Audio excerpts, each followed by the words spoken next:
Next question வந்து நமக்கு சொலனாய்டில் மேக்னெட்டிக் ஃபீல்டு சென்டர். ஸோ சொலனாய்டில் மேக்னெட்டிக் ஃபீல்டு சென்டர் என்ன ஃபார்முலா? B = μ0 Ni. இது வந்து யூனிஃபார்ம் சொலனாய்டுக்கு. இப்போ நமக்கு வந்து இப்போ ஆங்கிள் கொடுத்து கேட்கும்போது நம்ம என்ன ஃபார்முலா யூஸ் பண்ணுவோம்? μ0Ni/2 sin α + sin β யூஸ் பண்ணுவோம். sin α + β ஃபார்முலா வந்து இப்போ இதுக்கு வரும். ஓகேயா, இங்கே ஆல்ஃபா பீட்டா கொடுத்துருந்தாங்கன்னா. பட் நமக்கு இங்கே 30 and 60 கொடுத்துருக்கறதுனால நீங்கள் இன்னொரு ஃபார்முலாவை யூஸ் பண்ணலாம். இதே யூஸ் பண்ணாலும் ஒன்றும் தப்பு இல்லை. μ0Ni sin ஆல்ஃபா என்ன ஆகிடும் உங்களுக்கு? இது டோட்டல் டிகிரி 90, இது 30, அப்போ வந்து sin 60.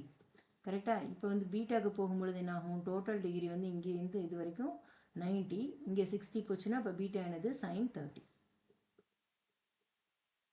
ஸோ μ0Ni sin 60 வந்து √3/2.